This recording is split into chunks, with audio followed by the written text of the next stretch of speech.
What's up, sons? It's Blind Run with Son of a Tech once again, and welcome back to yet another Talking Head video. Today, a lot of stuff's going on, specifically surrounding, of course, Facebook and Facebook-owned applications going down. We're going to get into the details right after a word from our sponsor. Today's sponsor is myself. To support the channel, click the join button below the video and you will get access to our privately hosted Rocket Chat. Selecting the $1.99 option will get you access, and after that you need to head over to the membership tab, scroll down, and expand out your membership perks.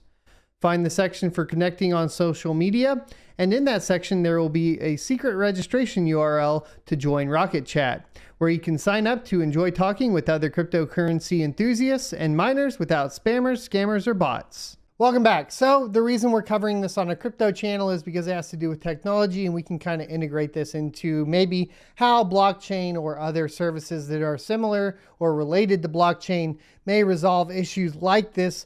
Of course, there is also the speculation and conspiracy theories surrounding it as it relates to, of course, legal proceedings that are going on surrounding Facebook as well. We'll try to cover all of that. But hopping right into the main article here from the Huffington Post, we have basically the title stating Facebook, Instagram, and WhatsApp are all down. Facebook, which owns several other social media services, has not said what's causing the outage. So Facebook and its entire suite of apps, including Instagram and WhatsApp, began suffering an outage Monday, completely preventing users from accessing the services.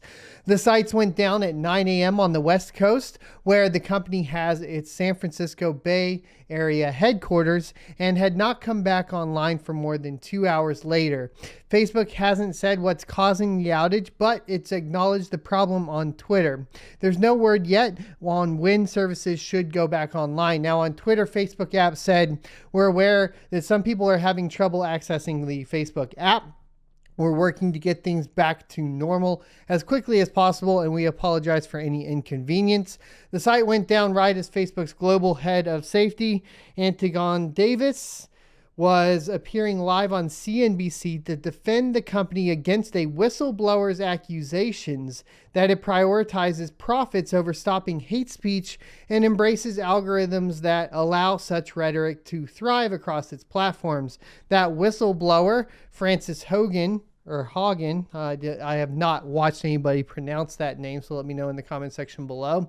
A former Facebook employee is scheduled to testify before Senate subcommittee Tuesday in a hearing about protecting kids online. So, quick tangent here because I feel like it's necessary to discuss this. Let's see how we go about this. In the pursuit of safety, we are giving up our rights, specifically to privacy. So in the case of this particular whistleblower and the path that it is taking us down, or taking, basically big tech down, is basically the path of, basically taking all of the privacy and security options that you do currently have, which is pretty much none at this point anyways as it is, and getting rid of any that are left over in the name of course, security and that sort of thing.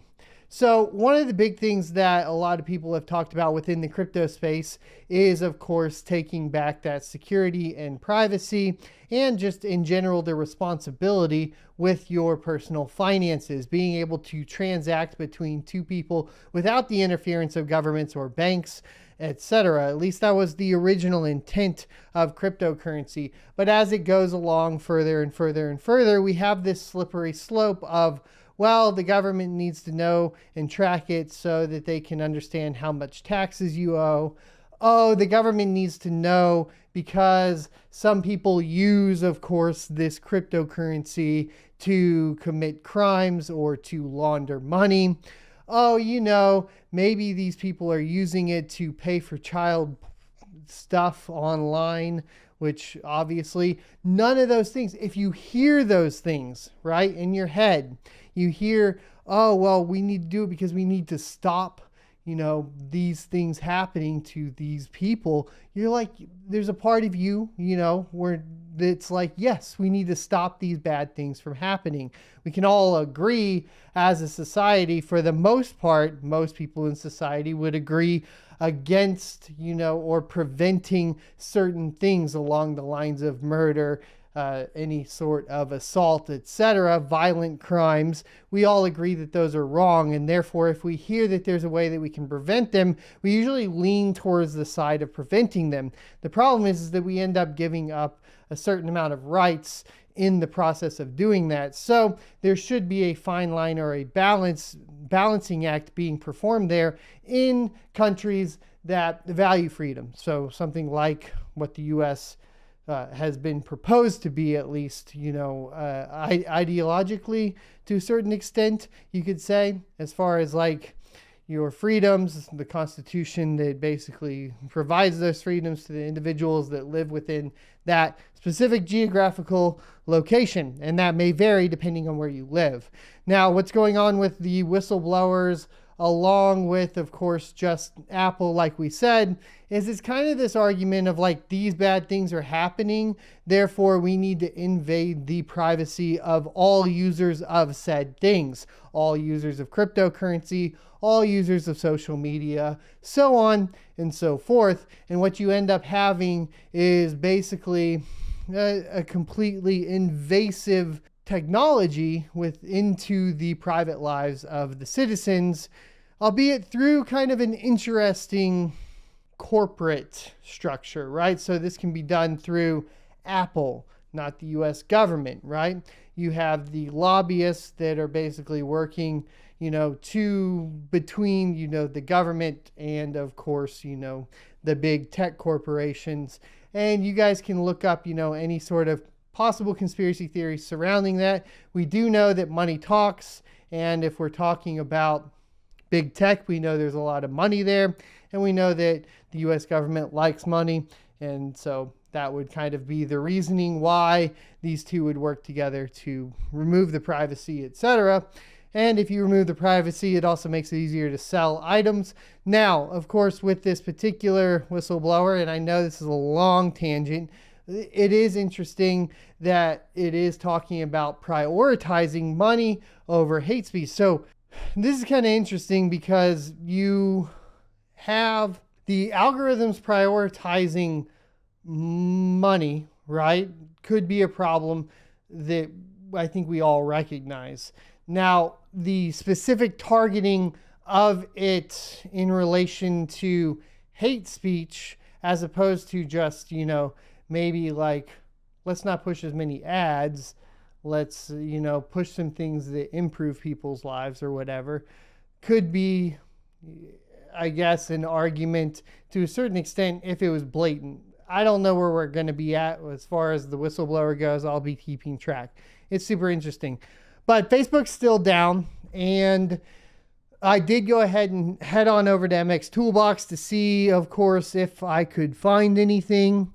And at this point, interestingly enough, we have no MX records published. So presumably, if you emailed, the blind run or son of a tech at facebook.com, you would get a bounce back. You also don't have any DNS records, so there's no valid name servers responding to facebook.com. And this is at 2:21. So we're talking about, as far as access goes, it's not servers being down. So to give you guys an idea of what DNS is, that's a domain naming services. Think of it as an address book for the internet. And basically, if you remember the old phone books or whatever, to find somebody's address or phone number, you would open that phone book up. You would find the user or the name, right? And then you would find their address or phone number, give them a call, so on. Basically, DNS is the same idea. Basically, you would go in, you type that into the browser bar. That is a search bar for the phone book. And then it goes out and it queries, the internet, essentially, for whatever public IP that is. So the name is always tied to another public IP or a set of public IPs, and then that name will redirect you to there. So what's happening in the case of Facebook specifically right now is that there is no record of that. So it's like it got erased from the phone book, and at this point, if you try to access it, it doesn't have any of the information for the phone number or the address to take you to the actual place. So at this point, there's no place to go if you are trying to go to Facebook. And that's pretty much exactly what's happening. What does that mean as far as like what could have happened? Well, somebody could have made a mistake with DNS records at facebook.com specifically. And in that case, obviously they'll be fired because that's a big deal. Somebody could have hacked into, of course, the domain naming systems that they use.